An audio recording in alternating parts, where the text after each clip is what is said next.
ध्रुव जी महाराज को नारद जी मंत्र दिए, ओम नमो भगवते वासुदेवाय मंत्र का जाप करना। कहाँ करना? वृंदावन के मधुवन वाटिका में। गुरु दो काम करते हैं, गुरु मिलता है तो हमको मंत्र देता है और स्थान बताता है किस स्थान में बैठ करके हम भगवान का जाप करें। तो मधुवन वाटिका, वृंदावन की मधुवन वाटिका। और नारद जी महाराज ध्रुव के चरणों को प्रणाम करके वृंदावन के मधुवन वाटिका में गए हैं और जा करके ध्रुव जी महाराज भी ओम नमो भगवते वासुदेवाय ये मंत्र का निरंतर जाप करने लगे लगातार। क्या किए ध्रुव जी महाराज? 2 महीने तक जाप करते रहे और 2 महीने तक कम से सूखे पत्ते खा करके भगवान का तपस्या करते रहे 2 महीने। तीसरा महीना शुरू हुआ तो ध्रुव जी महाराज सूखे पत्ते को छोड़ दिया, केवल जल पी करके तपस्या करने लगे। 3 और 4 महीने तक जल पिए और चौथा महीना जब 5वां महीना शुरू हुआ तो केवल हवा पी करके तपस्या किया। अब 5वां महीना भी बंद समाप्त हुआ तो 6वां महीना में केवल महाराज हवा का भी त्याग कर दिया। ध्रुव जी महाराज का 5 महीना पूरा हुआ और 6वां महीना जब शुरू हुआ तो हवा को बंद कर दिया। तो हवा बहना बंद हो गए। हवा बहना क्यों बंद हो गए? इसलिए कि भक्त ध्रुव हवा नहीं ले रहा है। तो हवा ने कहा कि मेरा भक्त हवा नहीं ले रहा, फिर फालतू आदमी के लिए क्यों मैं बहूं। इसलिए ध्रुव जी महाराज हवा लेना बंद कर दी। इतना कठिन तपस्या। और उस समय पृथ्वी में महाराज हवा चलना बंद हो गया। हवा मतलब प्राण, सबका प्राण रुकने लगे। महाराज यह ध्रुव का तपस्या चल रहा है और इधर उतान पास बैठ के रो रहे थे। नारद जी ने बताया कि तुम रो मत, तुम्हारा बेटा भगवान का दर्शन करके आएंगे। अरे ध्रुव का तपस्या चल रहा है। 6वां महीना जब पूरा होने लगे तो भगवान नारायण का सिंहासन हिलता है और नारायण का सिंहासन हिला तो भगवान नारायण ने माया से कहा, माया मेरा सिंहासन क्यों हिल रहा है? माया ने कहा, प्रभु आपको पाने के लिए ध्रुव तपस्या कर रहा है वृंदावन के मधुवन वाटिका में। आप जाओ, उनको दर्शन दो। और हवा चलना बंद हो गया महाराज, जल्दी जाओ, लोग मर जाएंगे। और भगवान फिर वहां से आज ध्रुव को दर्शन देने के लिए, ध्रुव का दर्शन करने के लिए जाते हैं। सुखदेव जी महाराज ने कहा, राजा परीक्षित भगवान मधुवन वाटिका में प्रकट हो गए। जैसे भगवान प्रकट हो गए, चतुर्भुज नारायण देवताओं ने फूलों की वर्षा किया, लक्ष्मी नारायण भगवान की जय। और ध्रुव जी क्या करें, भगवान को देख नहीं रहे, वो तो आंख बंद किए हैं। आंख बंद करके अंदर में जो भगवान का जो मूर्ति है ना, उनको निहार रहे हैं। ध्रुव अंदर की ओर है और भगवान बाहर की ओर है। और ध्रुव बोल रहे निरंतर ओम नमो भगवते वासुदेवाय, ओम नमो भगवते वासुदेवाय, ओम नमो भगवते वासुदेवाय। भगवान खड़े हैं। भगवान ने कहा ये तो आंख खुलेगा नहीं, क्योंकि ये तो मैं बाहर में खड़ा हूं, लेकिन तो अंदर है नारायण उनको देख रहा है। भगवान जो अंदर वही तो बाहर है और जो बाहर है वही तो अंदर है। इसलिए भगवान को निहार रहे हैं। तो भगवान क्या किए, ध्रुव के अंदर का जो रूप था, चित्र था, फोटो था, उनको खींचे भगवान। तो ध्रुव फिर व्याकुल हो गए, कहाँ है मेरा भगवान? तो जो भगवान अंदर थे वही बाहर खड़े थे। ध्रुव के आंख में आंसू आ गए। ध्रुव स्कूल गया नहीं था, कुछ बोल नहीं पाया, कोई अक्षर पढ़े नहीं है।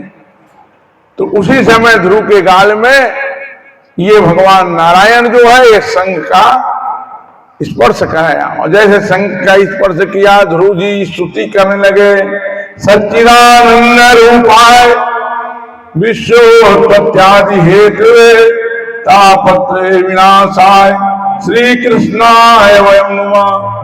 नौमिड्डते द्रपुषे तडिदंबराय गुंजावतंस पर पिक्षल सन्मुखाय वर्णसजे कवल वेत्र विशाल वेणु लक्ष्मी श्री पशुपांगजाय। हे प्रभु जड़ चेतन में रहने वाले हे भगवान सच्चिदानंद, हे ठाकुर, हे नारायण, आपकी जय हो, आपकी जय हो। ऐसा ध्रुव भगवान का स्तुति करने लगे। भगवान नारायण ने कहा, बेटा ध्रुव मांग लो, बेटा मांग लो, क्या चाहते हो? ध्रुव ने कहा, प्रभु मैं केवल तपस्या इसलिए किया कि आपके मैं गोद में बैठना चाहता हूं। संसार के पिता गोद से तो त्याग दिया, लेकिन आपके गोद को मैं चाहता हूं। भगवान ने कहा, बेटा ध्रुव ये गोद आज से आपके लिए रिजर्व है। अभी तक ये गोद में कोई बैठा नहीं है, तुम ही बैठोगे। लेकिन बेटा मैं चाहता हूं, तुम अभी बालक हो, जाओ संसार में, जा करके संसार में कुछ राज्य करो, संसार का सुख भोगो, और उसके बाद मेरे पास आओ और मैं अपने भक्त को दोनों सुख देता हूं, संसार का भी सुख देता हूं और अपना भी सुख देता हूं। भगवान का भक्त दोनों सुख पाता है। जो भगवान का भक्त नहीं होता वो कोई सुख नहीं पाता, दुखी पाता है। तो जाओ बेटा, तुम 5 साल के हो रहे ध्रुव, जाओ 36,000 साल तक राज्य करना और उसके बाद फिर मेरे पास आना, ये गोद में तुम बैठोगे। और ध्रुव भगवान का दर्शन किया, भगवान वहां से अंतर्ध्यान हुए और ध्रुव फिर वापस अपने राज्य की ओर आता है। भगवान ने कितने साल के लिए राज्य कहा ध्रुव को? 5 साल, 10 साल, कोई पंचवर्षीय योजना नहीं, कोई 10 साल का योजना नहीं। 36,000 साल तक के क्या करोगे? राजा बन के राज्य करोगे। तुम राजा का बेटा हो, तुम 36,000 साल तक राजा रहोगे। तुम 36,000 साल तक संसार के सुख भोगोगे बेटा, फिर मेरे पास आओगे। 36 क्यों कहा? 36 क्या है? 36 का अंग जो होता है ना, 3 और 6, ये 3 और 6 कैसे होता है? दोनों का पीठ ऐसा जुड़ा होता है। 3 मतलब भक्ति का अंग और 6 मतलब माया के अंग। मतलब भक्ति जो है ये माया को पीठ दिखा के जीता है। जो माया की तरफ पीठ करे और भगवान की तरफ मुख करे, उनका नाम है 36। और हम लोग कौन है? 36 गढ़िया, सबले बढ़िया। क्यों हम लोग भी किसकी ओर मुंह करते हैं? काखा डाल मुंह करके बैठे तुम, भगवान ही तुम्हारे सामने में। हाँ, और जो नहीं मरनी आए तो भगवान ला पीठ दिखा के घूमत है ढारोड़ा। वो 63 गढ़िया है। 63 जो माया को देखकर जीते हैं वो 63। माया मतलब 63 मतलब 6 और 3 दोनों को मुंह जुड़े नहीं थे इसे, माने जो माया देख के जीते थे का नाम 63 गढ़िया, और जो भगवान ला देख के जीते वो माया डाल पीट करते का नाम 36 गढ़िया। 36 गढ़िया सबले बढ़िया। वाट इज छत्तीसगढ़ है नी, वाट इज छत्तीसगढ़। दुख पहाड़ल 4 बेर पर, अमतहा भाटल खा मुनगल चुचर, और राजिम में नहा के डोंगरगढ़ में चर। ये लकी थे बाबू छत्तीसगढ़। राम का मामा गांव कौशल्या की मंदिर है। बहुत अद्भुत पूरा राज्य है हमारा। पूरा विश्व में, पूरा भारत में 28 राज्य में छत्तीसगढ़ जैसा राज्य नहीं है। और इसलिए मैं बोलता हूँ छत्तीसगढ़ का इसलिए महत्व ज्यादा है कि यहाँ की एक माता है जिनके गर्भ से राम जी आए हैं। वो माँ का नाम है कौशल्या, जिसकी मैके कहाँ है? छत्तीसगढ़, चंदखुरी। राम का कौन है? पूरा विश्व का राम कौन है? पूरा विश्व के लिए राम उत्तर है। और पूरा विश्व के लिए समस्या क्या है? रावण। रावण समस्या है, रावण प्रश्न है, और राम उत्तर है। उस राम जैसे पुत्र को उत्तर दिया किसने? मां कौशल्या। वो कहां की बेटी है? छत्तीसगढ़ की बेटी है।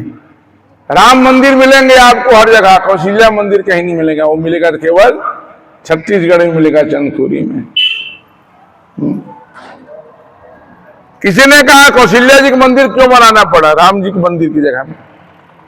तो संत लोग ने कहा कौशल्या जी का मंदिर इसलिए बनाना पड़ा कि लोग कौशल्या मंदिर जाएंगे, कौशल्या को देखेंगे तो याद करेंगे कौशल्या कौन है, कहाँ की बेटी है? तो छत्तीसगढ़ की बेटी है।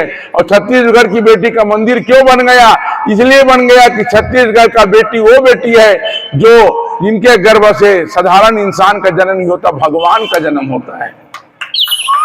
छत्तीसगढ़ की नारी, छत्तीसगढ़ की बेटी, कोई कलेक्टर कमिश्नर को जन्म नहीं देते, भगवान को जन्म देते यहाँ की बेटी।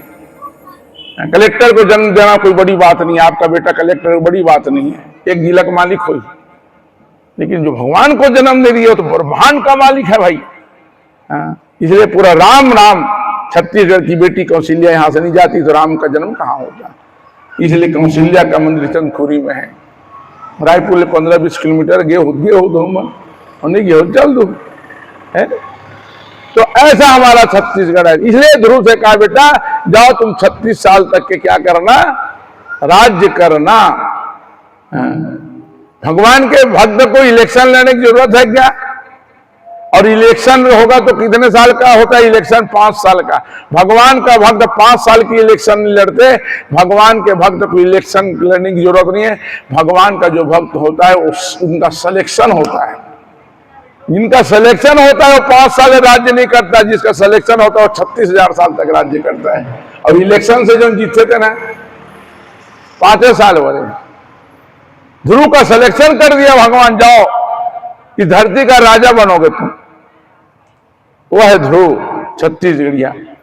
ऐसे ध्रुव जी महाराज भगवान के भक्त हैं। और ध्रुव जी आए, ध्रुव जी महाराज आए। ध्रुव जी जब अपने नगर में आए तो उनके स्वागत किए। स्वागत कौन कौन? पूरा नगर के लोग स्वागत किए। उत्तानपाद भी स्वागत किया, सुरुचि भी स्वागत किए और सुनीति भी स्वागत किए। उत्तानपाद के साथ उनकी दोनों रानी है। कौन कौन है? सुनीति भी है, वो ध्रुव का माँ है, और सुरुचि भी है, वो उनकी सौतेली माँ है। हाँ। उत्तानपाद से कहा उत्तानपाद आज तुम किसका दर्शन करने जा रहे हो?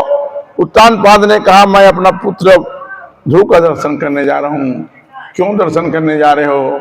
उत्तानपाद ने कहा मेरा जीवन को धिक्कार है, मैं अपने पुत्र भक्त ध्रुव को रुलाया, लेकिन आज मैं तो भगवान का दर्शन नहीं कर सका। मैं उनका बाप जरूर लेकिन दर्शन नहीं कर, लेकिन मैंने बेटा दर्शन कर लिया।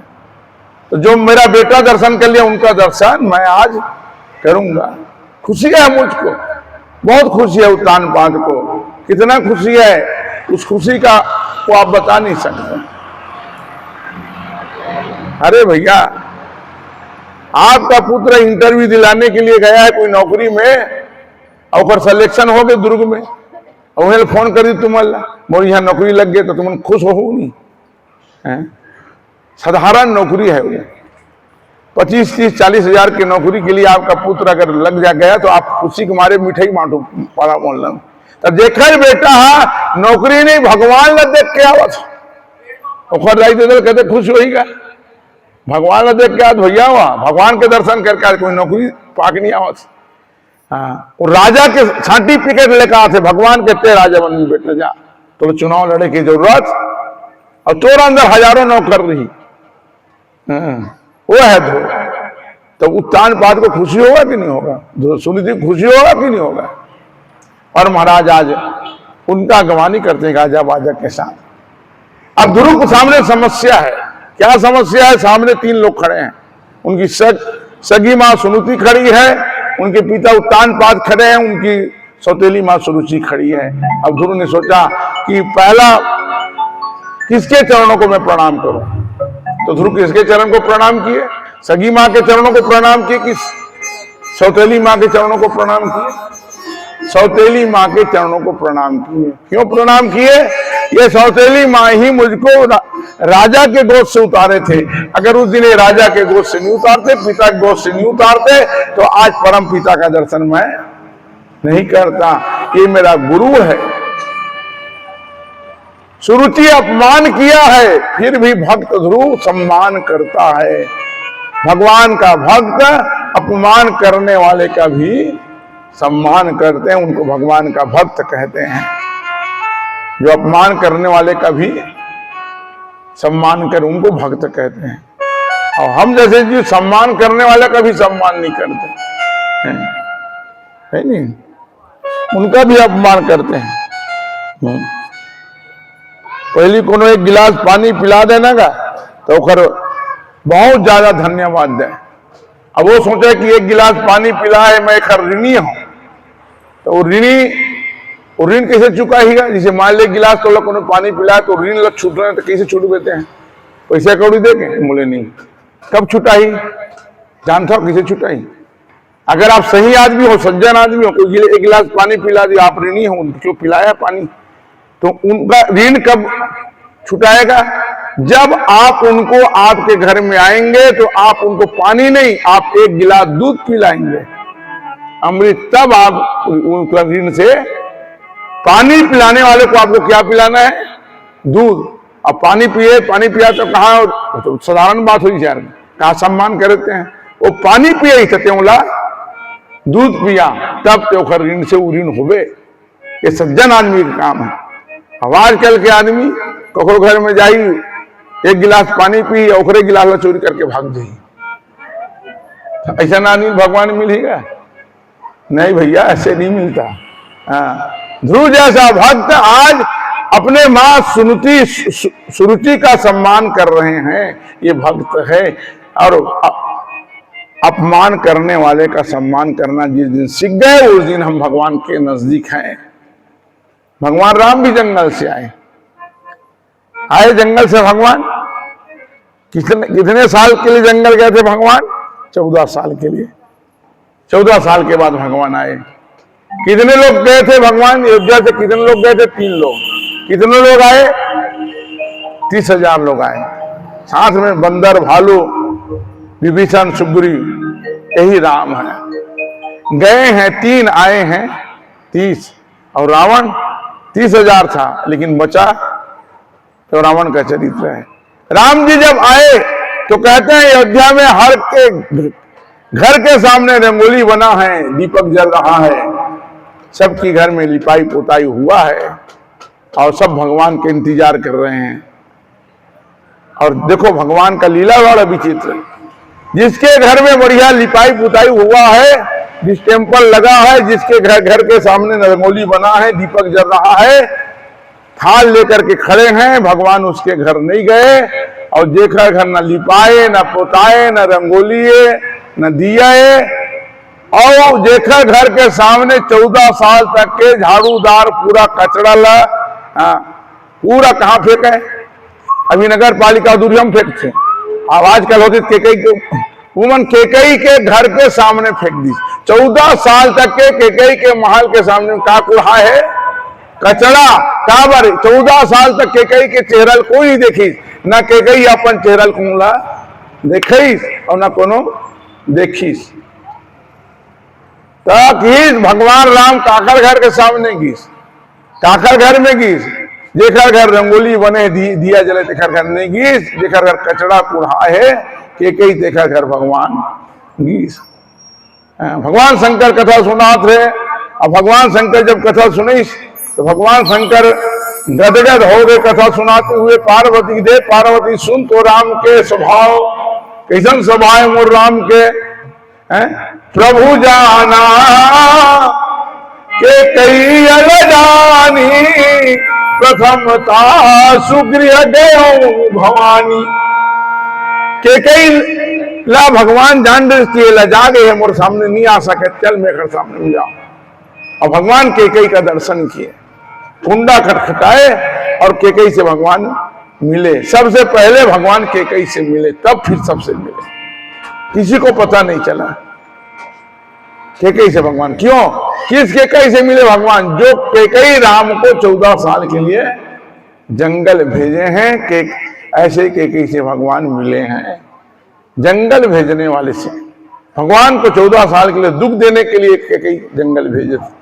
बोले नहीं, केकई का 2 पक्ष है मानस में। रामचरित मानस में या तो पात्र वंदनीय है या तो फिर निंदनीय है। जो वंदनीय है वो निंदनीय नहीं है, और जो निंदनीय है वो वंदनीय नहीं है। रावण निंदनीय है, मेघनाथ निंदनीय है, कुंभकर्ण निंदनीय है, लेकिन जटायु, सबरी, केवट, भरत, लक्ष्मण, शत्रुघ्न, हनुमान ये वंदनीय है। कौशल्या वंदनीय है, सुमित्रा वंदनीय है, लेकिन केकई एक ऐसा पात्र है, ऐसा मां है जो वंदनीय भी है और निंदनीय भी है। केवल एक केकई है। वंदनीय इसलिए है कि उनके गर्भ से भरत जैसे संत का जन्म हुआ, इसलिए वंदनीय है। और निंदनीय इसलिए है कि अपने सौत कौशल्या के बेटा को 14 साल के लिए कष्ट देने के लिए जंगल भेजे। जंगल क्यों भेजे? दो पक्ष है। कैकेयी राम जी से प्रेम करते थे और इसलिए आप रामायण पढ़ना, कैकेयी जब राम जी को 14 साल के लिए जंगल भेजे तो 3 बार जननी शब्द कैकेयी को भगवान ने कहा। जननी क्या बोला? जननी, सम्मत जननी। तो जननी किसको कहा जाता है? जननी। जननी मत उसको कहा जाता है जननी जो बालक के मन के बात को जान ले, उनका नाम जननी। बालक के मन के बात को जान ले। तो राम जी के मन के बात को कौन जान लिए? कौशल्या नहीं जान पाई, सुमित्रा नहीं जान पाई, कैकेयी जान लिए। बोले राम जी का क्या मन इच्छा था, मन की बात क्या था? वो राज्य करने का इच्छा नहीं था, उनको 14 साल के लिए जंगल जाने का इच्छा था, रावण को मारने का इच्छा था, तब जाके वापस में फिर राज्य करना था। तो ये बात को जानी कैकेयी और इसलिए कैकेयी भगवान को जंगल भेजी। दशरथ जो अभी तक जो बैठे हैं वो राजा तो है लेकिन असली राजा नहीं है, नकली राजा बन के बैठे हैं। ये बात को कैकेयी के सिवाय कोई जानते नहीं थे, केवल कैकेयी जानती थी। कैकेयी क्यों नकली है दशरथ? क्योंकि मुकुट नकली है उनका, और मुकुट असली कहाँ है दशरथ का? बाली के पास है। और बाली के पास क्यों है? क्योंकि एक बार दशरथ और कैकेयी जा रहे थे। दशरथ जब भी बाहर जाते थे तो कौशल्या को साथ में नहीं रखते थे, सुमित्रा को नहीं, कैकेयी को रख के जाते थे। उधर से बाली आ रहा था, ये दशरथ और कैकेयी जा रहे थे। बाली जब देखे कैकेयी को, कैकेयी बड़ा सुंदर नारी थी, बाली ने कहा दशरथ कैकेयी सुंदर है इसलिए छोड़ दो इसको मेरे लिए, या इनको नहीं छोड़ोगे तो मुझसे युद्ध करो, युद्ध करो नहीं फिर छोड़ो। अब दशरथ सोचे युद्ध तो कर नहीं सकता, ये तो बाली है, क्योंकि इनको वरदान मिला है सामने वाले का आधा ताकत उनको मिलेगा और उनका ताकत तो है, तो हार जाएगा तो दशरथ। तो कैकेयी ने सलाह किया महाराज आप मुझको छोड़ भी नहीं सकते और आप इससे लड़ भी नहीं सकते, तो आप हार स्वीकार कर लो। और दशरथ हार स्वीकार करके क्या किया? अपना सोना के असली मुकुट को बाली के पास गिरवी रख दिया और आ करके दशरथ नकली मुकुट को पहन के बैठा है। ये बात कैकेयी को पता था लेकिन पति की इज्जत के सवाल से इसलिए कैकेयी किसी को बताई नहीं। ये बात कैकेयी जानती थी और ये बात दशरथ जानते थे। लेकिन कैकेयी को उस दिन दुख हुआ जिस दिन दशरथ राम को राजा बनाना चाहते थे। कैकेयी जानती थी दशरथ तो खुद नकली राजा है बेटा, तो वो नकली तोला कहाँ असली बनाई? तोला असली राजा बनाना है और असली राजा बनना है तो तोला जाना पड़ी जंगल और जंगल जाके असली मुकुट लाना पड़ी। असली मुकुट कहाँ है? बाली के पास। सुग्रीव से मित्रता करना है, बाली तोला मारना है, रावण ला मारना है, असली मुकुट सोना के लाना है, तो फिर असली मुकुट पहन के असली राजा बन गए। राजा बनने के लिए 4 चीज जरूरी है असली। एक है चरण पादुका, एक है सिंहासन, एक है छत्र, एक है मुकुट। तो दशरथ के पास 3 असली थे। चरण पादुका असली था, छत्र असली था, सिंहासन असली था, लेकिन मुकुट जो था वो नकली था। ये कैकेयी जानती थी, राम जी जानते थे, इसलिए कैकेयी का निंदा राम जी मानस में नहीं किया। ये कैकेयी का प्रशंसा भगवान ने किया। तो कैकेयी से भगवान जो है ये मिले। बस कथा का अर्थ ये है कि अपमान करने वाले का भी हम सम्मान करें। और महाराज फिर उसके बाद चांदपाल से मिले, फिर सुमति से मिले, फिर ध्रुव का शोभा यात्रा हुआ, ध्रुव का राज्य हुआ, ध्रुव का विवाह हुआ भ्रमी के साथ, और ध्रुव का बेटा हुआ वत्सर। ध्रुव का भाई उत्तानपाद यक्ष की नगरी की ओर गया और यक्ष लोग उत्तम को मार डाले। ध्रुव यक्ष की नगरी में चढ़ाई किया, फिर ब्रह्मा जी आकर के रोके मनु। फिर ध्रुव जी महाराज गंगा नदी के किनारे जाकर तपस्या किया, 36 साल तक राज्य किए, बेटा वत्सर को राज्य दिए। गंगा नदी की किनारे जाके तपस्या किया, कैसे तपस्या किया और कैसे विमान आया ध्रुव के लिए ये सुनेंगे। आओ एक भजन की आनंद ले, फिर आगे की कथा हम लोग सुनेंगे। आइए। भगवान की जय। राधे राधे सीते सीते बोलो भगवान पशुपतिनाथ महादेव की जय। भागवत महापुराण की जय। सुखदेव जी महाराज ने कहा, राजा परीक्षित, ध्रुव जी महाराज राज्य का त्याग किया और राज्य का त्याग करके गंगा के किनारे आए और जाकर के तपस्या करने लगे। और तपस्या कर रहे थे, गंगा की धार जो है कलकल छलछल की आवाज के साथ बहती थी। ध्रुव जी वहां से उड़ के जाने लगे। गंगा मैया प्रकट हो गई। गंगा ने कहा, बेटा ध्रुव, तुम तपस्या करते हो तो मुझको आनंद आती है, तुम तपस्या करो, मैं शांत बहूंगी। और गंगा वहां भी शांत बहती है। ध्रुव जी का तपस्या पूरा हुआ। विमान आया ध्रुव जी को ले जाने के लिए। भगवान के पार्षद आए ध्रुव जी को ले जाने के लिए।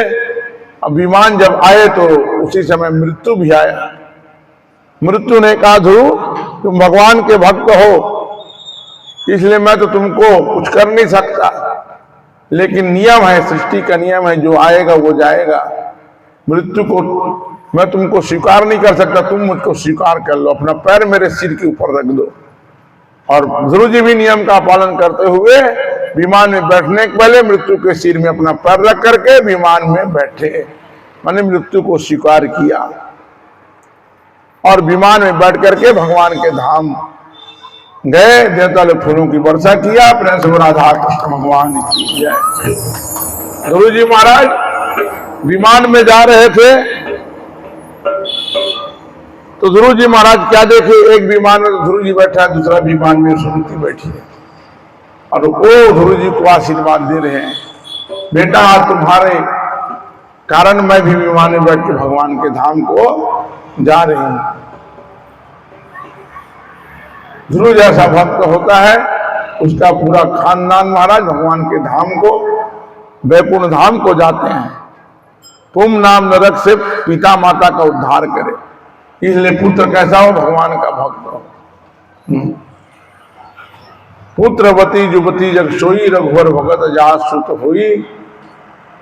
तो महाराज इस प्रकार ध्रुव और सुमति जो है भगवान के धाम को गए हैं। और ध्रुव जाकर के फिर ध्रुव लोक में आज बैठे हैं। ध्रुव लोक में आज बैठे हैं। आज भी ध्रुव का नाम अमर है, ध्रुव का नाम आज भी अमर है। कब हम याद करते हैं ध्रुव को, विवाह के समय। वर और कन्या साध वचन कहते हैं, इनका गवाही कौन होगा? तो गवाही के लिए जो कहे पंडित जी, तो पंडित जी कितने लोगों का गवाही बनेंगे? उनको तो 10 ठो भावर पढ़ना है। गौरी गणेश, तो गौरी गणेश तो अभी हवा तक हवा ठंडा हो जाए। तो फिर ध्रुव लोक की ओर कन्या और वर जो है पीला चावल छिड़कते हैं। ये ध्रुव जी महाराज गवाही है, ध्रुव आज अमर है। क्यों अमर है? क्योंकि राम से जुड़ गया, राम से जुड़ जाता है, इसलिए वो अमर हो जाता है। इसलिए कहते हैं राम का नाम लेकर जो मर जाएंगे वो अमर नाम दुनिया में कर जाएंगे। अमर बनना है तो राम से जुड़ना पड़ेगा। काम से जुड़ोगे तो मरोगे और राम से जुड़ोगे तो अमर रहोगे। राम का हो जाओ। जो राम का नहीं वो किसी काम का नहीं। राम का बनो, काम का मत बनो, राम का बनो। राम का बंदर बनो। हनुमान जी राम का बंदर है, हम लोग काम का बंदर है, इसलिए हम लोगों का नाम अमर नहीं होता। एक ही नारा एक ही नाम, जय श्री राम जय श्री राम। बोल बम का नारा है, बाबा एक सहारा है।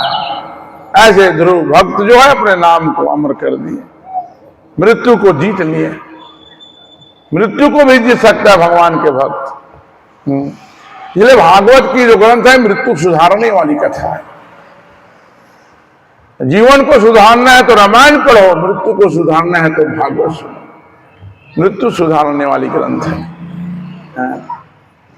या तो अच्छा जीवन जियो, अच्छा जीवन नहीं जी सकते तो अच्छा मौत हो जाए। या तो जीना अच्छा सीख जाओ, और जीना अच्छा नहीं सीखते तो मरना अच्छा सीख जाओ। और हम लोग ना तो जीना अच्छा जानते और ना मरना अच्छा जानते। भगवान के भक्त या तो जीना अच्छा जानता है या मरना अच्छा जानता है। कोई भक्त अच्छा जीता है, किसके लिए? भगवान के लिए। अब कोई भक्त मरता है किसके लिए? भगवान के लिए। भगवान के लिए मरने वाले कौन कौन भक्त हैं? दशरथ, इधर राम का वनवास हुआ, इधर दशरथ का। किसके लिए चले गए? दशरथ राजा थे, कोई तकलीफ नहीं था उनको, 3 रानी, बस यही दुख था कि मेरे राम चले गए। बंदो अवध हुआल सत्य प्रेम जही, राम पद बिछुरत दीन दयाल प्रिय तन तिन्हि उपरि। दशरथ का जीवन मरण धन्य है क्योंकि राम के लिए मर गए। और काकभूषण का जीवन इसलिए धन्य, वो राम के लिए जी रहे हैं। काकभूषण को हुआ के साल दिया थे, क्या उम्र है काकभूषण के? काकभूषण ने कहा मेरा उम्र है 27 कल्प तक मैं जिंदा हूं, 27 कल्प को मैं जानता हूं। और मेरे सामने कितने राम जी का जन्म हुआ है? हर कल्प में भगवान राम का जन्म होता है, और 27 कल्प तक के मैं हूं, मतलब 27 राम मेरे सामने में जन्म लिए हैं। क्यों जी रहे हो काकभूषण? क्या मजा आ रहा है जीने में? मैं इसलिए जी रहा हूं क्योंकि मुझको भक्ति मिला है एक कौवा के शरीर में। यही तन राम भगति उर जामी, अवताते मोहि परम प्रिय स्वामी। कौवा के शरीर से मुझे भगवान का भक्ति मिला है। इतना लंबा उम्र कौन जीते हैं? काकभूषण। 27 कल्प 27 राम को जन्म लेते हुए देखे हैं। और हर राम जी का जन्म होता है, हर राम जी के जन्म में वो जूठा खाने के लिए अयोध्या पहुंचता है। काकभूषण भगवान का ऐसा भक्त है कि हर युग में भगवान का जूठा का प्रसाद मिलता है। राम भी जन्म लेते हैं तो भी जूठा देते हैं, अब कृष्ण भगवान जन्म लेते थोड़ा कंजूस जैसे नहीं, झटक के खाते वक्त, लेकिन जूठा वो खाता है काकभूषण। इतना लंबा काकभूषण ला पूछे महाराज बहुत लंबा जिया, कौन सा टानिक भी था? भक्ति का टानिक। और कहे तोड़ से लंबा उम्र फिर क्या करे है? तो किस मोड़ से लंबा उम्र और गुरु लोमस के है। गुरु लोमस की उम्र कितना है भाई? भागवत में लिखा हुआ है उनका नाम लोमस, काकभूषण का गुरु है। लोमस जी महाराज क्या करते हैं, कहाँ रहते हैं? लोमस जी महाराज कुछ नहीं करते, कमंडल रखा है, चिमटा रखा है, चटाई रखा है, घूमते रहते हैं। भजन करना होता है तो चटाई को बिछाते हैं और चटाई बिछाकर भगवान का भजन कर फिर घूमते हैं। लोमस जी से कहा महाराज आपका कोई झोपड़ी कोई घर? तो लोमस ने कहा छोटे उम्र के लिए क्या घर बनाना? तो लोमस जी पूछा महाराज कदे छोटे उम्र है? तो कदे उम्र है? लोमस जी ने कहा बता दे बेटा उम्र ला। मैं हाँ एक ब्रह्मा मरते तो मैं एक केस ला तोड़ के फेंकता हूँ मोर सामने में। एक ब्रह्मा मरते तो एक बार अपन केस ला तोड़ता हूँ, सूतक लग से ऐसने ऐसने पूरा 3 बार मोर शरीर के रोम साफ हो गए। ओहो, कच्चा ब्रह्मा मर गए घर सामने में, लोमस के सामने में 3 बार घर शरीर के है ना रोम साफ हो गए, बाल है। और एक बार पूरा शरीर में कचका बाल हो गए 3.5 करोड़, ऐसे ऐसे 3.5 अटका ब्रह्मा घर सामने मर गए। और कहा कि छोटी उम्र के लिए कहा घर बनाबे। अब हमार तो 60 साल जीवो कि 50 साल जीवो कि 75 साल, यहाँ प्लाट वहां प्लाट, यहाँ डबल मंजिल वहां डबल मंजिल, यही फंसे के नहीं फंसे। अब बना रहे तो टाइल्स में फंस गए, ये टाइल्स ठीक नहीं है लगा। फिर फॉल सीलिंग लगा था, तो भाई ये तो मानव जीवन एक पाए हैं, फॉल सीलिंग लगा। हम लोग फंसे हुए हैं भाई। घर चाहिए रहने के लिए, छाया चाहिए। लोमस जैसे महात्मा जिनके सामने कितने ब्रह्मा मरे वो घर नहीं बनाए हैं छोटे से।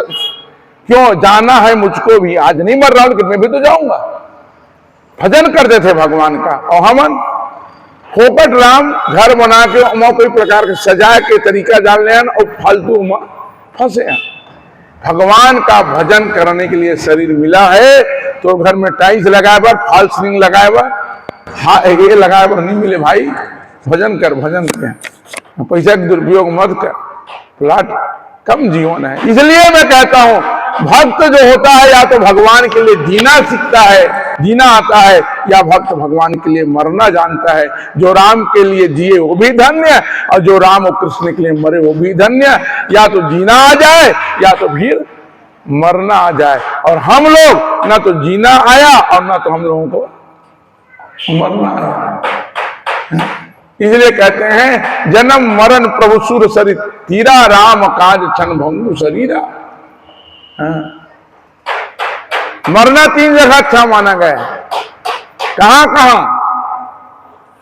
जन्म मरण प्रभु सुर सरित तीरा, गंगा किनारे मरो, देश के लिए युद्ध करते हुए मरो, या भगवान के भक्ति करते हुए मरो। तो ऐसा ध्रुव भक्त जो थे वो भगवान की भक्ति किया, भगवान के धाम को चले गए। ये ध्रुव का वंश आगे बढ़ा। इसी ध्रुव के वंश में महाराज वत्सर हुए। वत्सर का बेटा महाराज राजा अंग हुआ, और राजा अंग का बेटा महाराज राजा वेन हुए, और राजा वेन के यहाँ फिर पृथु महाराज का जन्म हुए। कैसे महाराज पृथु का जन्म हुए, भगवान के कैसे भक्त हुए पृथु, एक कथा सुनेंगे। आओ एक भजन की ओर चलें, फिर आगे कथा हम लोग सुनेंगे। राधे राधे सीते जय गुरु भगवान पशुपतिनाथ महादेव की जय, भागवत महापुराण की जय। सुखदेव जी महाराज ने कहा राजा परीक्षित भक्त ध्रुव के वंश में वत्सर यहाँ फिर राजा अंग धर्मात्मा हुए, लेकिन अंग का जो बेटा है वेन ये दुष्ट हो गए। क्यों दुष्ट हो गए? क्योंकि वेन की जो मां है वो सुनीता थी, और सुनीता जो है वो मृत्यु देवी की बेटी थी। इसलिए वेन जो था उनका स्वभाव अपने नाना पक्ष में गया। आपका भी एक बालक का स्वभाव नाना पक्ष से मिलता है, क्योंकि नाना के पक्ष से मां ही है, इसलिए उनका भी स्वभाव पिता के पक्ष से। तो कुछ बालक जो संतान होते पिता पक्ष की भी होते हैं, और कुछ स्वभाव मामा के पक्ष से भी होते हैं। तो वेन जो था वो दुष्ट इसलिए निकला कि उनकी नाना जो थे मृत्यु देवी की बेटी थी, सुनीता मृत्यु का बेटी थी, इसलिए वो दुष्ट निकला। अब बेटा दुष्ट निकल जाए, मूर्ख निकल जाए, तो पिता के लिए तो महाराज जीना कठिन हो जाता है। इसलिए नीति का कहना है बेटा मूर्ख हो जाए तो त्याग कर दो। यही बात तो विदुर जी ने भी कहा धृतराष्ट्र से, तुम्हारा 100 बेटा है, तुमको एक बेटा त्याग करना पड़ेगा धृतराष्ट्र। अगर दुर्योधन का त्याग कर दोगे तो महाभारत का युद्ध नहीं होगा, और महाभारत का युद्ध नहीं होगा तुम्हारा 100 बेटा मारा नहीं जाएगा, तुम्हारा 99 बेटा केवल रहेंगे, तुम एक को छोड़ दोगे, और एक ने को नहीं छोड़ोगे तुम्हारा 99 भी मर जाएंगे। और सही वही हुआ। दुर्योधन के कारण पूरा 100 भाई मारा गया कि नहीं मारा गया? बहुत लोग मारे गए कि नहीं मारे गए? लेकिन त्याग नहीं किया। इसलिए नीति कहना है बेटा मूर्ख है तो त्याग कर दो। कुग्राम वासो कुलहीन सेवा कुभोजनम, भोजन ठीक नहीं है, इसको खाने से उल्टी होगा या तबीयत खराब होगा तो मत करो। गुग्राम वासो, गांव में न्याय नहीं है तो उस गांव में रहना ठीक नहीं है। कुलहीन का सेवा भी मत करो, जिसका कुल अच्छा नहीं है, खानदान। मूर्खों का बेटा विध्वंस कन्या, ये सब महाराज इनका त्याग कर देना चाहिए, ऐसा नीति का कहना है। तो वेन जो था वो दुराचारी दुष्ट था, और राजा अंग जो है वेन के स्वभाव को देख करके, उनके दुराचारी को देख करके रात में एक दिन निकल गए घर से। राजा अंग निकल गए तो राजा वेन को फिर महात्मा लोग राजा बना दिए, और राजा वेन जब राजा बने, अभी तो राजा का पुत्र था तो दुष्ट था, अब राजा बन गए, इनका दुष्टता और बढ़ गए, इनको पद मिल गया। अब पद पाने के बाद आदमी का क्या होता है जीवन में? पद, और उसके बाद उसको क्या होता है? मद। पद और मद अंतर ज्यादा नहीं है। पद लिखो पा और दा, तो पद मिल गया। अब उल्टा हो जाते तो क्या होते? पा और दा पद हो गए, और माँ उदा। फिर वो पा में से कुछ नहीं करना पड़े, उल्टा भी करे क्यों नहीं? पा अक्षर में थोड़ा से नीचे गुंडी लगा देते हैं इसे गोल के, तो माँ बन गई नहीं। पा में गुंडी लगा देते माँ बन गए। और दा तो वो पद हो गए, और गुंडी लगाते से गोल के तो क्या हो गए, मद हो गए। पद के बाद मद होए पर देरी जौन जौन ला पद मिले तेन तेन ला मद होए है का कौन ला मद नहीं होए, केवल भगवान के भक्त ला मद नहीं होए, और जो भगवान के भक्त नहीं है वो बिल्कुल मद होए। इसलिए भैया आज बेन जो थे वो पद पा गया और वो अत्याचार करने लगे। कहने लगे, बेन ने कहा मेरे राज्य में कोई हवन नहीं करेगा, कोई यज्ञ नहीं करेगा, कोई दान नहीं करेगा, कोई कथा नहीं सुनेगा, पूजा करना है तो कोई मंदिर मत जाओ, मंदिर बनाना तो मेरा मंदिर बनाओ, पूजा करना तो मेरा पूजा करो, क्योंकि मैं राजा हूं, राजा ही ईश्वर का रूप होता है। महात्मा लोग समझाएं लेकिन बेन नहीं माने, दुष्ट थे। रावण भी अपने राज्य में घोषणा किया। रावण क्या घोषणा किया? रावण ने कहा मेरे राज्य में द्विज भोजन मख होम श्राद्धा, सबके जाई करे तुम बाधा। रावण ने कहा मेरे राज्य में क्या क्या नहीं करना है? द्विज भोजन। द्विज भोजन मतलब द्विज भोजन, द्विज का अलग ही थे। द्विज मतलब ब्राह्मण, ब्राह्मण के दूसरा का नाम है द्विज। द्विज राम ब्राह्मण के कार पड़े हैं। ब्राह्मण के जन्म दो बार होते, एक बार माँ के गर्भ से होते और एक बार जनेऊ संस्कार होते तब होते। तेखर रीति ओखर नाम का पड़ गए द्विज भोजन। तो द्विज भोजन नहीं करना मतलब ब्राह्मण भोजन नहीं कराना है। कोई महाराजा खाए मत बोलाओ की दूस। तो रावण ने पूछी ते कौन जात के है? रावण के में खुद ब्राह्मण, ते अपने सगल काबा ऐसा दुश्मनी पाले है, तोरे सगा ब्राह्मण मन। हाँ तो मैं रावण हूं तुम काखर सेती हूं, ये ब्राह्मण मन के सेती हूं। मतलब कोई दूसर जात के आदमी श्राप नहीं दे, यही ब्राह्मण मन श्राप दे है। सेती में क्या बन गया? रावण बन गए। तो बोला रावण बनाए काम है ब्राह्मण मन करी, तो ये ब्राह्मण मतलब आज से भोजन देना बंद कर देगी। तो रावण ने पूछी ये महाराज मन थोड़े थे बेचारा, वो महाराज मन थोड़ा श्राप देते तो मर गए। तो रावण की नहीं, ये महाराज मतलब भोजन मत दो, और जो मर गए तो मर के कहा बने पीतर। तो मैं दूसरा बोला था द्विज भोजन मख होम श्राद्धा, श्राद्ध पीतर पिंडा भी मत करो। जो मरे महाराज तेनो मतलब पीतर पिंडा और बंद कर। तो रावण ब्राह्मण भोजन भी बंद करे, पीतर पिंडा भी बंद करे, यज्ञ हवन बंद करे, भागवत रामायण बंद करा दी। एक स्थिति रावण के राज्य में कोई हवन नहीं, कोई भागवत नहीं, कोई रामायण नहीं, और कोई ब्राह्मण नहीं। जौन गांव में गाय और ब्राह्मण दिखे तेन गांव वो रावण आग लगा दे, दुश्मनी रहा है दूसरे से, गाय और ब्राह्मण से। और गाय और ब्राह्मण से दुश्मनी नहीं ना, तो वो राम राज्य नहीं हो सके, वो रावण के राज्य हो। अब गाय ब्राह्मण का पूजा होगा तो हमेशा राम राज्य होगा, हमेशा खुशहाली होगा, हमेशा सुकाल होगा, हमेशा आदमी निरोगी रहेंगे, आदमी अच्छे रहेंगे। गाय का ब्राह्मण देखो भाई, इनको नशा मत लेना, जातिवाद मत लेना। मैं जातिवाद की बात नहीं कर रहा हूं। जाति जो है ना ये तो हम लोग बनाया है, ये वर्ण बनाए भगवान। वर्ण वर्ण 4 वर्ण है हमारे यहाँ सनातन में, ब्राह्मण क्षत्रिय वैश्य और शूद्र। वर्ण क्यों बनाए भगवान? सृष्टि को चलाने के लिए। कोई भी भैया चलाने के लिए व्यवस्था करना पड़ता है कि नहीं करना पड़ता है? ये सरकार चलाने के लिए सरकार का 3 अंग है, न्यायपालिका, कार्यपालिका, व्यवस्थापिका। सरकार चलाए पर है नहीं। कार्यपालिका में भी कई विभाग है, एक शिक्षा विभाग है, पढ़ाई काम करते, एक थाना मन है जो चोर पकड़े काम करते, एक नगर पालिका है, बाबू मन है, एक सिंचाई वाले है, पंप ऑपरेटर, सबके विभाग है कि नहीं। और छोड़ जाते बाकी अपने शरीर, देखो शरीर एक है लेकिन विभाग अलग अलग है नहीं सबके। ये आंखी के काम का है, आंखी से बात करता का कि खाना खाता, तो आंखिल के तो लोग देखना भरेगे बस। तो लोग क्या करना है? देखे भर के काम तो लोग करना, सोच बात देखबे। अब मूल के तो लोग खाना है रे, और कान लगे तो लोग सुनना है रे, सबके विभाग है नहीं। अब मान ले आंखी काम ले मुंह करी, मुंह कैसे गड़बड़ हो जी नहीं। और ये ऐसे भी बात है, कबू कब होते आदमी शंका, एक बार क्या हो, हाथ पैर मन की यार कमाए काम हम करथन, 8 घंटा एसएससी फैक्ट्री में ड्यूटी हम करथन, हम कस के कमाथन, सीधो मुंह खाते की। ये हाथ से हम जाकर फैक्ट्री में काम करथन, ये पैर चलते हाथ से काम करथन, मुंह कुछ नहीं कर फैक्ट्री में क्या करते मुंह फैक्ट्री में काम तो हाथे कर सका किरण ना चलाए किला चलाएगी। तो ये हाथ मन के दिमाग खराब। हम 8 घंटा ड्यूटी करें बीएसपी में जाके एसएससी में जाके और सीधो मुंह कुछ नहीं करे बीएसपी एसएससी में खाते भर। तो आज से हम फैक्ट्री नहीं जान की थी नहीं कमान की थी और नहीं कमान की थी तो नहीं कमाई तो मुंह नहीं खाई हाथ पैर मन हड़ताल कर जिसकी थी।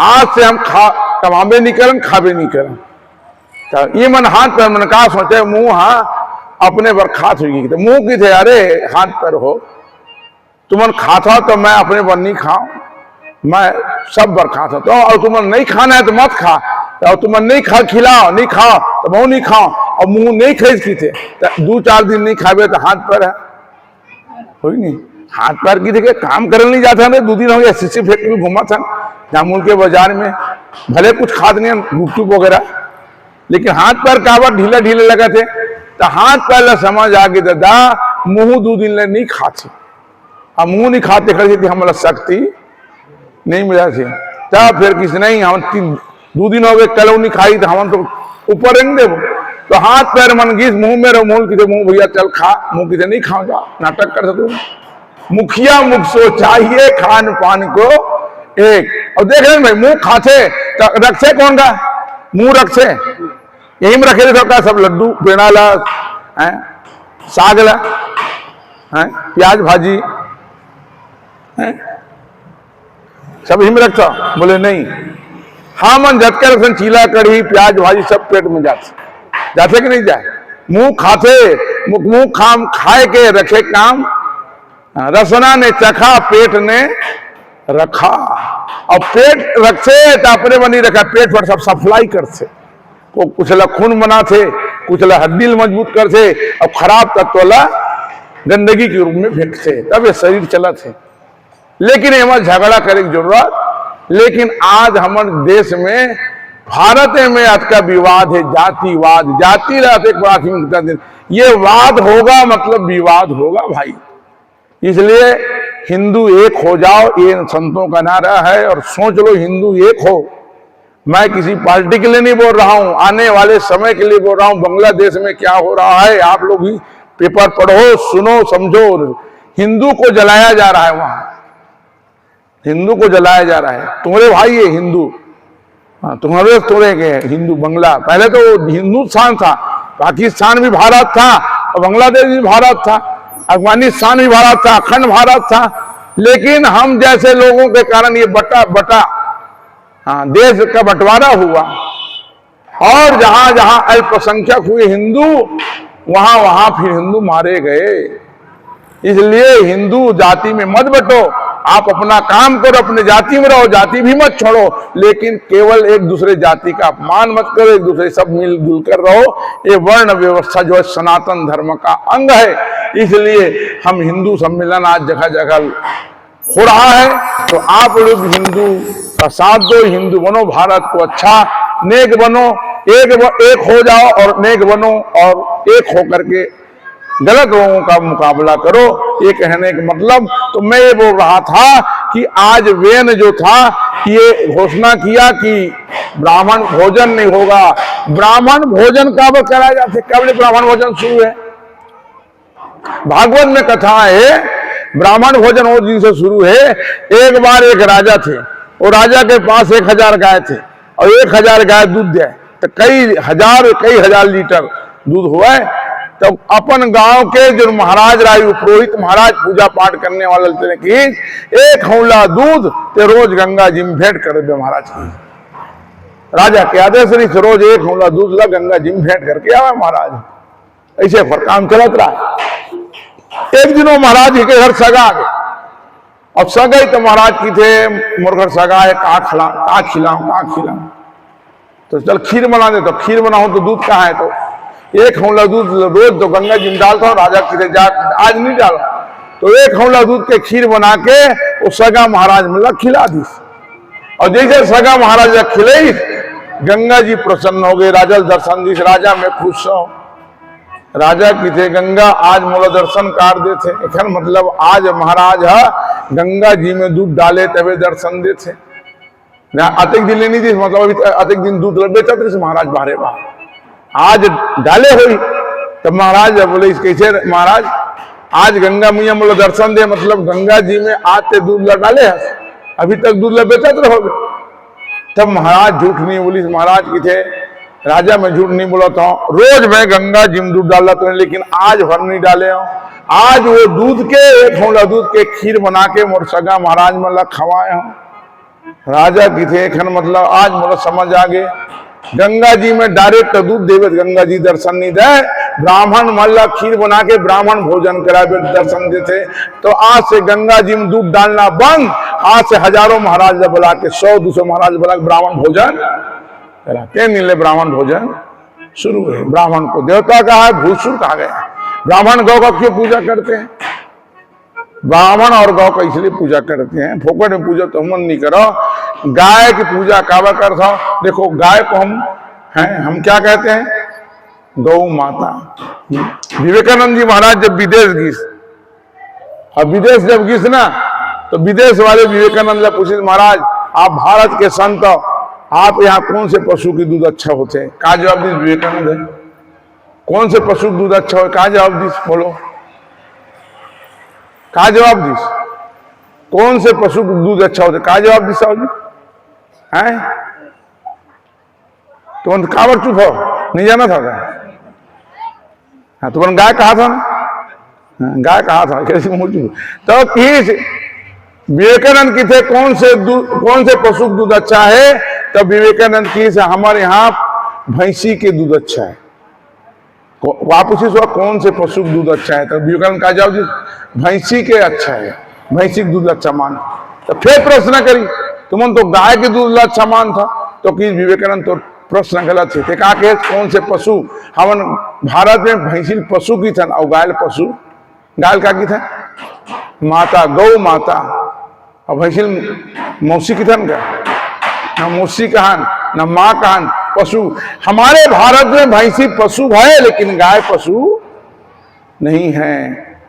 और गाय खाती है, माँ क्यों है गाय? दूध किससे मिलता है? हम लोग बचपन में किसके दूध पी के बढ़े हैं? अपनी माँ का। और दूध कौन देती है? गौ माता। हम अपनी माँ का दूध पीते हैं, लेकिन गौ माता कौन माँ है? जो जिनका दूध हमारी माँ भी पीते हैं, हमारे पिता भी पीते हैं, हम भी पीते हैं, हमारे परिवार पीते हैं। वो ऐसे माँ है सब परिवार को दूध पिलाती है। कहाँ खाते? तुमने कहा खिलाता जामुन वाले केला से मिठाई खिलाता लाता बुधवार ले, कल शनिवार के कुछ नहीं, छिलका केला खाओ तुम, छिलका फेंक दू, पैरा भूसा छिलका नाली पानी ये सब कोई काम के नहीं है, कचरा है। तेला खाते और देते का दूध, और दूध का है अमृत। दूध क्या है? दुनिया में इतना बड़ा उपकार कोई कर सकता है? कोई फैक्ट्री है भिलाई में जो केला छिलका और पैरा डाल के दूध बन के निकली है? वो केवल गौ माता है। अब वो गौ माता अगर दूध पिलावा थे माँ के में वो लोग पूजा करे में कहा तकलीफ है? मोला बता भाई कैसे? एक गिलास पानी पीते झापड़ मारता कि धन्यवाद देता, जो एक गिलास पानी पीते धन्यवाद देता, जो जीवन और दूध पिलावत है और पूजा करे तो का तकलीफ है? बोला माँ के तो का तकलीफ है? और ब्राह्मण भी अमृत, गौ दूध रूपी अमृत देती है और ब्राह्मण कथा रूपी अमृत देता है। तुमन कथा के बदला का दे हो ये जो दे हो सब दिखा से, अब ब्राह्मण का दे थे तुम अमृत, तो तुमन जे है तेन बड़े कि ब्राह्मण दे तेन बड़े भाई अमृत। तो ब्राह्मण के पूजा करे में क्या तकलीफ है? के हाथों में कि ब्राह्मण से दुश्मनी करे में ठीक, दुश्मनी करे का पाले मेरा कहने करते नहीं है। ये मत समझना महाराज अपन जाति की महिमा बताने बैठे, जाति का मेहमान नहीं, पार्टी का मेहमान। ये मंच ना जाति की बात करता है ना कोई पार्टी की बात करता है, व्यास मंच है, ये वही बात करता है जो सब समाज के लिए सबके लिए ठीक है। ये ऐसा मंच है जो कोई पार्टी का मंच नहीं है। हमको चुनाव नहीं लड़ना है, हम वही बात कहेंगे जो हमारा सनातन धर्म कहता है, हमारी रामायण कहता है, हमारी भागवत कहता है, हमारी संत लोग कहते हैं। अनादिकाल से हमारे यहाँ गौ ब्राह्मण का पूजा करते लोग आए हैं। तो इसमें दुश्मनी की बात नहीं, जाति की बात नहीं, ये मेरे कहने का मतलब लेकिन रावण को स्वयं ब्राह्मण होकर के, रावण जो थे वो ब्राह्मण से ही उनको दुश्मनी था। ब्राह्मण भोजन करा दिए, द्विज भोजन मख होम श्राद्धा, सब के जाय करहि तुम बाधा। यज्ञ भी मत करो और यज्ञ भी बंद कर दिए। इसलिए यज्ञ होना जरूरी है, यज्ञ करो। और यज्ञ कैसे करना चाहिए, शास्त्र में भी लिखा है। देखो भाई आप लोग सुनो, जीव का धार वहां गिरना है, कितना गिरना है, कैसे गिरना है, चम्मच में गिराना है, सुहा सुहा बोल के? बोले नहीं, हाथी के सूंड जितना मोटा है, हाथी के सूंड जितना मोटा है उतना मोटा घी का धार यज्ञ कुंड में गिरना चाहिए। और मंत्र के द्वारा स्वाहा स्वाहा होना चाहिए। घी नहीं है तो मन घी लिख भी देवो आधा किलो तो एक पाव धर के बैठ जाता। अब पूजा के समय तो पूछता हूँ महाराज एक पाव मिलीस, अब हो ही कि नहीं हो, तो महाराजो मन की सब कैसे करबे, चल हो ही निपटाबो। महाराजो दक्षिणा की जरूरत है। अब शुरू हो गए, इंद्राय स्वाहा, और जजमान शुरुआ में थोड़ा से चटके ऐसे एक उठन घी नहीं जाता ना। महाराज कहा थे ग्राम देवता स्वाहा, तो जजमान कहा था हमारे ओ हमर ओते कोते घी जाते वाहा, वो अनेक घी डाला था। चलो कार गाय नहीं है तो दूध नहीं है, दूध नहीं है तो घी नहीं है। और एक बात और सुन लो, गाय के घी से ही पर्यावरण शुद्ध होगा। चाहे जोत जलाओगे घी का तो इसे अन्यथा मत लेना आप, लेकिन गाय के घी जलना चाहिए। और गाय के घी से ही जो धुआं निकलेगा उससे पर्यावरण शुद्ध होगा। ये अनेक डालडा ये घी से शुद्ध, ये घी नो है। फैक्ट्री कोई घी बनाएगा? फैक्ट्री घी नहीं बनता, दूध से घी बनता है। और दूध देती है गाय, और गाय के दूध से घी बनता है। घी भी अमृत है, दूध भी अमृत है, गोबर भी अमृत है। ये कोई मार्केट में नहीं मिलता, ये सेवा करने से मिलेगा। और सेवा कब करोगे? जब गाय रखोगे, गाय का सेवा करोगे, तुमको क्या मिलेगा? उससे अमृत मिलेगा। बाजार में जहर मिल सकता है, लेकिन बाजार में अमृत तो सेवा करने से मिलेगा। हाँ, तो मेरा कहने का मतलब है कि ये जरूरी है। ये